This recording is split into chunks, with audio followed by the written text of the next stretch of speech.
Welcome dear all in politics with Kundan.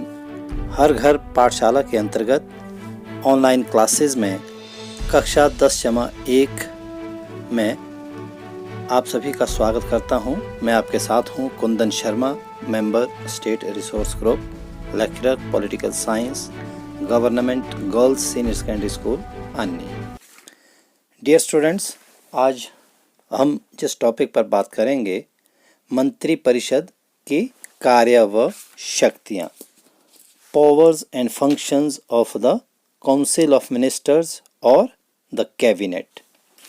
Dear students, पिछले topic में हमने जो वीडियो आपके साथ शेयर किया था, हमने मंत्रिपरिषद का गठन, मंत्रिपरिषद के प्रकार, मंत्रिपरिषद की और मंत्रिमंडल में जो अंतर हैं, इस पर जो है विस्तार से आपसे जो है बातचीत की थी।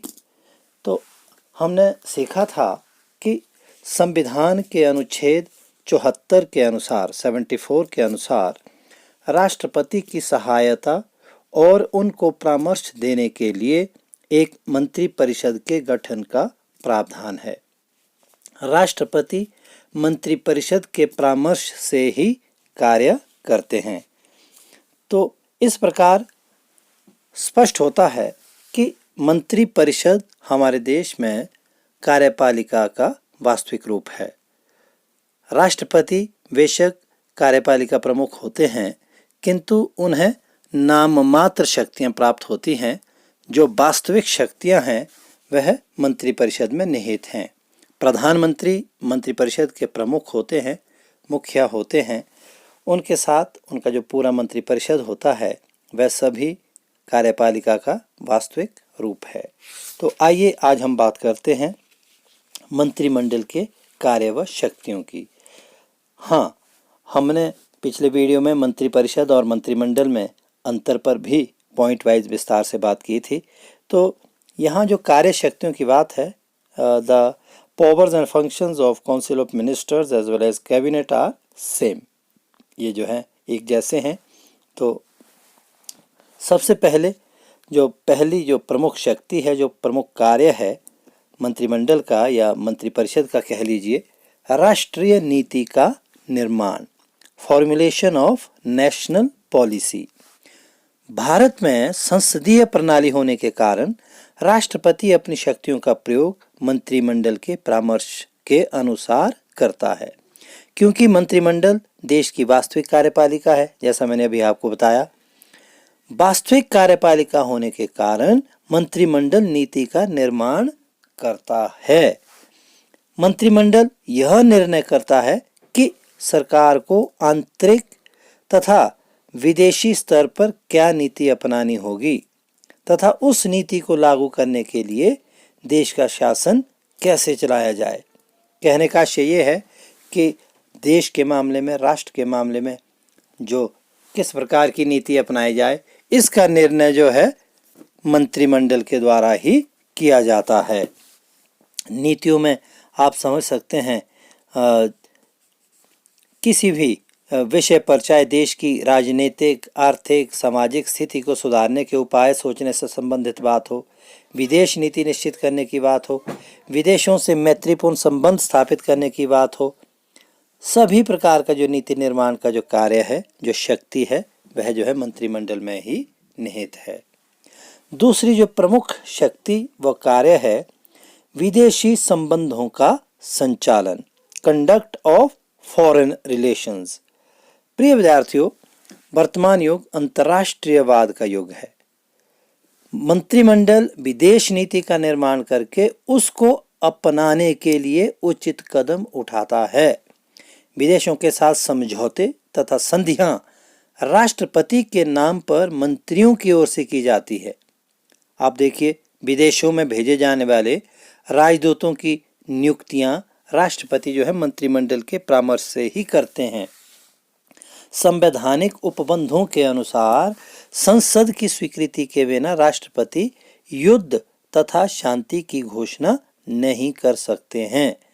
किंतु वास्तव में युद्ध अथवा शांति की जो घोषणा भी है, वह जो है मंत्रिमंडल के निर्णय से ही की जाती है। अब तीसरा जो महत्वपूर्ण जो कार्य है, फंक्शन है, दैट इज लेजिस्लेटिव फंक्शंस, वैधानिक कार्य, विधि निर्माण से रिलेटेड, कानून निर्माण से संबंधित।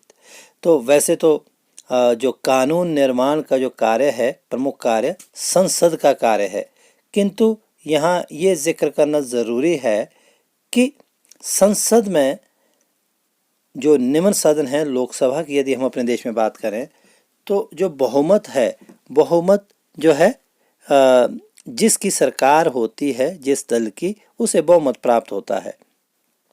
तो इस प्रकार कोई भी जो कानून है वह जो है उस सरकार की सहमति के बिना नहीं होता है। तो इससे स्पष्ट होता है कि जो मंत्रिमंडल है वह जो है वैधानिक कार्यों में भी श्रेष्ठ है।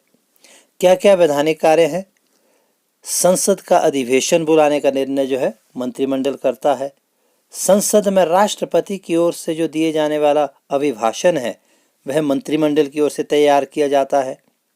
मंत्रिमंडल जो है विभिन्न विषयों से संबंधित विधेयक तैयार करता है। Bills are prepared by the cabinet, और संसद में जो है उन्हें पारित भी करवाता है। अब जो अध्यादेश है, अध्यादेश ऑर्डिनेंसेस भी जो है मंत्रिमंडल द्वारा जो है पारित किया जाता है, जारी करवाया जाता है। राष्ट्रपति जारी करते हैं किंतु मंत्रिमंडल के परामर्श से ही। What is an ordinance? क्या होता है अध्यादेश? यदि संसद का अधिवेशन ना हो रहा हो और सरकार को जो है किसी विषय पर, किसी महत्वपूर्ण विषय पर कानून निर्माण की आवश्यकता महसूस होती है, तो ऐसी स्थिति में जो आदेश सरकार द्वारा जारी होता है उसे अध्यादेश कहा जाता है। किंतु यहाँ आपने ध्यान देना है, अध्यादेश जो है 6 माह तक जो है वैध रहता है, वैलिड होता है। 6 माह के भीतर जो है उसे संसद से पारित करना अनिवार्य होता है।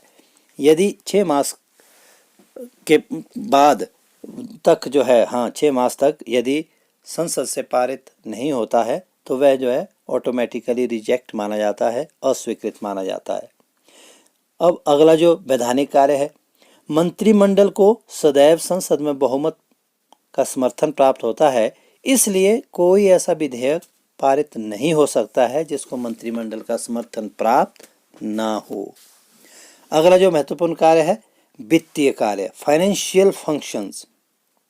प्रिय विद्यार्थियों, मंत्रिमंडल का राष्ट्र की संपूर्ण वित्त व्यवस्था पर पूरा नियंत्रण होता है। प्रत्येक वर्ष संसद में वित्त मंत्री द्वारा वार्षिक बजट प्रस्तुत किया जाता है। इस वार्षिक बजट को मंत्रिमंडल के ही निरीक्षण के अधीन वित्त मंत्री द्वारा तैयार किया जाता है। अब आप देखिए, कोई नए कर लगाने हैं, पुराने कर समाप्त करने हैं, कम करने हैं, इन सब का निर्णय का जो अधिकार है मंत्रिमंडल के पास ही है। तो राष्ट्रपति को भी जो है वित्तीय संकट की घोषणा का जो परामर्श है आर्टिकल 360 के अंडर जो है वह जो है मंत्रिमंडल द्वारा ही दिया जाता है। अब जो अगला जो प्रमुख कार्य या शक्ति है मंत्रिपरिषद मंत्रिमंडल की, अपॉइंटमेंट्स, नियुक्तियां। संविधान के भिन्न भिन्न अनुच्छेदों द्वारा राष्ट्रपति को अनेक महत्वपूर्ण नियुक्तियां करने का अधिकार दिया गया है। इन नियुक्तियों का निर्णय राष्ट्रपति नहीं अपितु मंत्रिमंडल करता है। इन नियुक्तियों में से कुछ एक जो महत्वपूर्ण नियुक्तियां हैं, महान्यायवादी, अटॉर्नी जनरल, नियंत्रक एवं महालेखा परीक्षक, कंट्रोलर एंड ऑडिटर जनरल, चुनाव आयुक्त, इलेक्शन कमिश्नर, गवर्नर्स, सभी स्टेट के जो राज्यपाल हैं, सर्वोच्च तथा उच्च न्यायालयों के न्यायाधीश। इनके अतिरिक्त जो है और भी नियुक्तियां जो महत्वपूर्ण हैं, जो इंटरस्टेट काउंसिल्स हैं, अंतर्राज्यीय परिषद या वित्त आयोग या फाइनेंस कमीशंस हैं, इनकी नियुक्ति भी जो है राष्ट्रपति द्वारा होती है किंतु मंत्रिमंडल के परामर्श से ही होती है।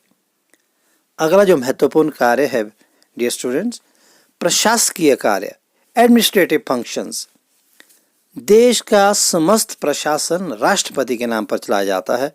आपको पता है राष्ट्रपति जो है हमारे देश में कार्यपालिका प्रमुख है, किंतु वास्तविकता यह है कि देश का प्रशासन चलाने के कार्य मंत्रिमंडल के पास है तथा मंत्रिमंडल ही कार्यकारी शक्तियों का प्रयोग करता है। देश के राज्य प्रबंध के कुशल संचालन के लिए प्रशासन को भिन्न भिन्न विभागों में विभक्त किया जाता है।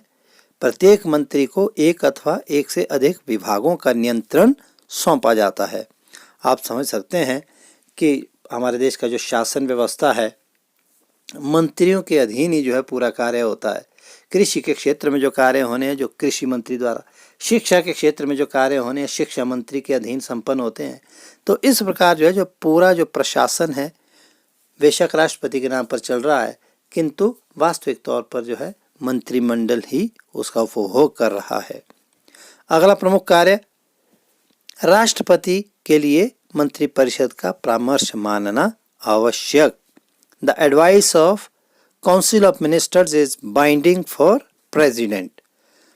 बार बार कह रहा हूँ मैं डियर स्टूडेंट्स कि हमारे देश की जो संवैधानिक व्यवस्था है, आर्टिकल जो 74 है, उसमें क्लियर लिखा है कि राष्ट्रपति को जो है मंत्रिपरिषद अथवा मंत्रिमंडल का जो परामर्श है वह जो है उसे मानना होगा, उसके अनुसार ही जो है कार्य करना होगा।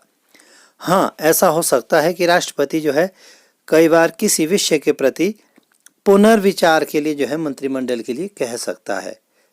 हम नेक्स्ट लेसन में जो है विधेयक के बारे में पढ़ेंगे, बिल्स के बारे में पढ़ेंगे। तो जैसे बिल्स की भी बात है तो प्रेसिडेंट जो है एक बार किसी बिल को वापस भेज सकते हैं, किंतु यदि उसके बाद संसद की बात है, यहाँ हम कार्यकारी शक्तियों की बात कर रहे हैं, उसके बाद यदि उसे जो है पुनः बिना परिवर्तन के भी राष्ट्रपति के पास भेजा जाता है तो राष्ट्रपति जो है उस पर हस्ताक्षर करने के लिए बाध्य है।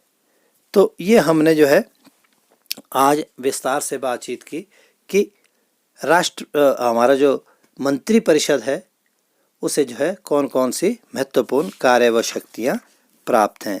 यदि आप सार रूप में देखें तो मंत्रिमंडल के जो प्रमुख कार्य हैं, राष्ट्रीय नीति का निर्माण, विदेशी संबंधों का संचालन, वैधानिक कार्य, वित्तीय कार्य, नियुक्तियां, प्रशासकीय कार्य तथा राष्ट्रपति के लिए मंत्रिपरिषद का परामर्श मानना आवश्यक। आई होप आप सभी को जो है ज़रूर टॉपिक जो है क्लियर हो गया होगा। आप इसको जो है एक बार पुनः वीडियो देखें और try to understand, make notes, और आपको जो वर्कशीट दी गई है साथ में इसे भी जो है आप सॉल्व कीजिए। और अंत में एक बार पुनः आपसे कह रहा हूँ कि आप मेरा जो चैनल है YouTube channel politics with Kundan, इसको ज़रूर लाइक व सब्सक्राइब करें ताकि आपको पॉलिटिकल साइंस से रिलेटेड जो वीडियोज़ हैं उसकी अपडेट्स स्वतः ही प्राप्त होती रहे। Thank you very much.